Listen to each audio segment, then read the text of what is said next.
Welcome. I'm so pleased to have you all join me, and I'm excited to show you around your site generally so you can feel confident when you're engaging with it. Anybody with the admin or master admin role will have your download manager. This is where you will be able to select all of your policies and create a PDF version, or you can select separate ones, individual ones. You can do all of that and send that off to Te Kahu when you're due for your audits. So that's a very handy function. But I also want to point out that it's a very quick and easy way of copying a nice whole list of your policies. And if you put that into like an Excel spreadsheet, then you can add columns. If a board wanted to see the full list of policies that you have and they wanted to decide which policies they wanted to maintain oversight of, that's a really nice, easy way of doing that. When you're working, you can also copy the link to any of your policies up there. And then if you paste that link in, it will become live and you can, anybody that has access to your policies will be sent straight back to that policy. Also, you can generate a single PDF straight from your dashboard by clicking on the PDF, and that will download a PDF version of your policy. And that's how your PDF versions appear. We have the helpful tools page here where we've been building up a range of online resources for you. So if you want to know more about your functions or different aspects of the site, you can head to that page there. I've also posted an overview of your policy site. You could point to your new staff or board. Right, from your view policy screen, underneath your name, you can easily head to your profile or dashboard, which takes you into your back end. And either of those is fine. Once you're in the back end, you can see your back end functions. But if we begin by the profile, this is just where you can change your password. You can drop back the sidebar here to make it little and give you a bigger screen, or you can change your sidebar language into Te Reo Māori. Down here, we now have an alert system. So if you can see this little alert down the bottom, we can now send you directly messages through your dashboard and profile page. So down here, for example, I'm alerting us to the fact that the contact tracing review is now open. And once you've read that, you can just get rid of that from your dashboard by, crossing the little cross and it will disappear. You have your manage user and your platform settings, and your platform settings is where you can change your colors of your site, or you can change your logos. So this little logo here is the little one that sits on top of your sidebar. Your login image, you can brand that to your own branding as well. That's what you see when you come to log in. Or your policy header image is the one that sits over the top of your main policies, that one there. Information on here about invoicing, but we use Xero, so there's not much. You can keep your contact details up to date here in this platform settings as well, which is handy if people move on. Hopefully you've all had a go at adding or deleting users, but I'll just point out a couple of functions here. Your add user is pretty easy, right? You just need to put in a name, an address, and create a username, and then assign a role. And I'll talk about the roles in a minute, but it's pretty easy. Then you push save, and what happens is an automatic email, much like the one we sent you, is generated, and the person has 24 hours in which to activate that. If they miss that time frame, it's easiest just to delete them out and start them back again. Now, you've got somebody who has is on multiple sites within the policy place, like it might be a board member who might be a board member on a couple of organizations, or you've got somebody who's not going to be around in the 24-hour gap, but you just want to get them on and loaded anyway, you can use what we call this manual password. And what that does is it overrides that automatic email system, but it means that you have to send them the email. So usually what would happen is you would create a password. Any password will do, but you've got to remember it, and you've got to email them that password and their username. And usually if our system hates it when you've got the same email over multiple sites, so usually you'd delete that out to not cause any problems, and you'd send them their username and their password. And you know, when you go into the login page and it says email and password, they would use the username and password to get in. So it's not a function that you'd need to use very often, but it is there if you ever do. Also, we can do a client switch so that people can, if they are on multiple sites, they can easily change between them without having to log in and out constantly. So if you do have somebody in that situation, just come and talk to me and we can talk about what option's best for them. Now, if you go into any of your users, into the edit area, then you can check out and remind yourselves what the different roles mean by just hovering on that little eye, and it will tell you all the associated functions. So the admin and the master admin are pretty much the same, except the admin doesn't have the statistics function, which I'll show you next. And then your team member is view policy. Your audit and review has that download policy manager as well, because often they need to download and save your policies down to their files. The policy track function is actually the statistics function. So if you give a team member the team and policy track, then you're allowing them to see the statistics function. Okay, so I just will show you the statistics function.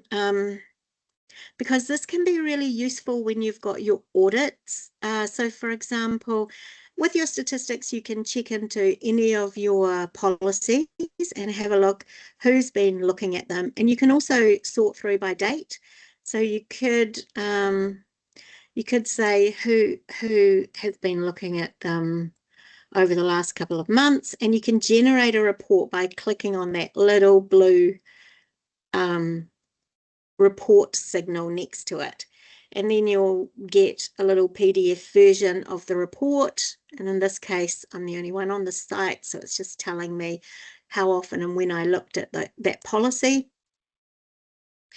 And you can do the same for people. So you can select a person and have a look at their usage.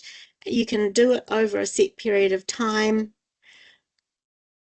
and then you can generate a report and use that as evidence. So this can be really helpful if you're inducting new staff, or if, for example, you have like looking at evidence for your auditor around, for example, refreshing knowledge of like your abuse protection policies or your health and safety policies, for example.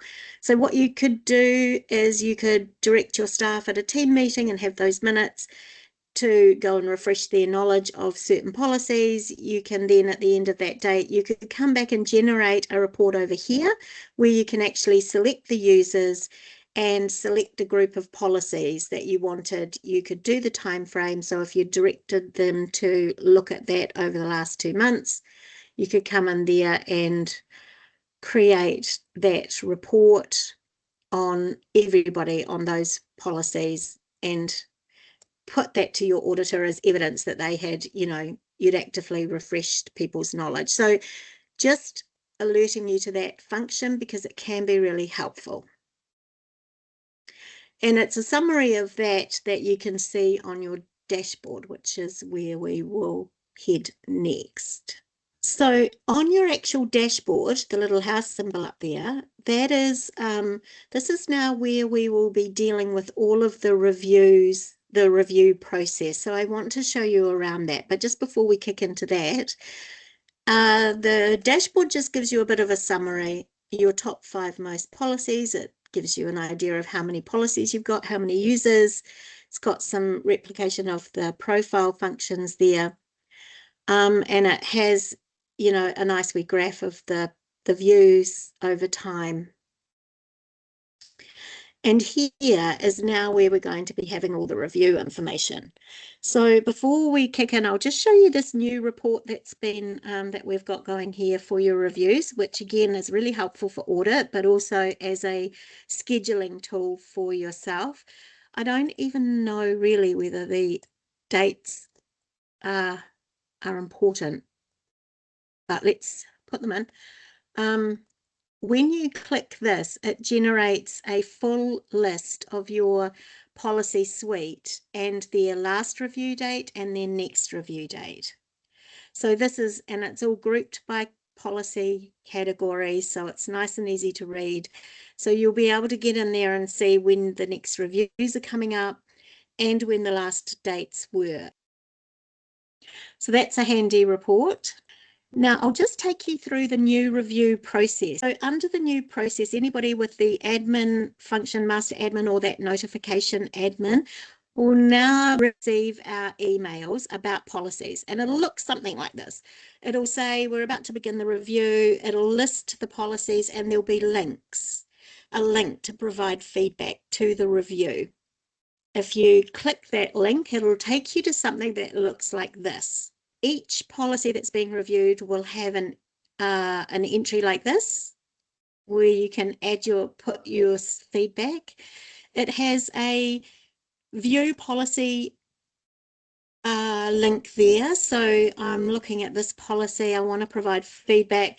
I can bring it up beside me and drop it down to me. And so as I'm reviewing that, or if you've got your document that you've worked through with staff, for example, you could easily come in here, and if you wanted a change in a particular area, you could easily copy it. You can paste it straight into that and say, you know, like, please change this definition.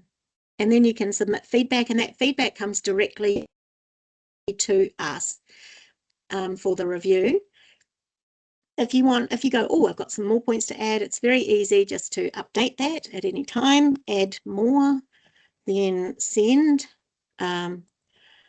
So that's the new feedback process will work. You'll be able to click on the link in the email, or you can come straight to your dashboard. You'll see it here in the blue section, and you'll be able to click like that and go to that kind of link. The active review will tell you which reviews are currently being open, but not yet closed. And so you might find that a review is here in the active reviews, but not open for feedback, and that'll be because the feedback period has closed. And so it's currently under review in terms of collecting and looking at what changes will be made.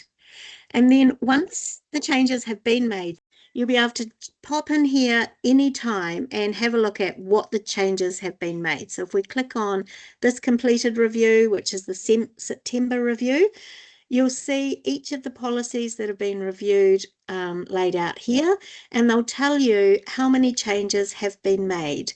So 5, 2, 5. And when you come in over here to the view details, it will tell you exactly what has changed. And once you're in the screen looking at what has changed in a policy, it does it by paragraph. So you can see here, down here, the compliance hasn't changed, the helpful links hasn't changed, but the intent has changed. So again, if we wanted to look at that new policy, we could quickly go over here and have a read about what that change looked like by clicking the view policy. And again, we could sit it side by side and have a look as we were reading through. And so there it was amended to reference relevant Employment Relations Act sections, etc., etc. So you can have a look at that.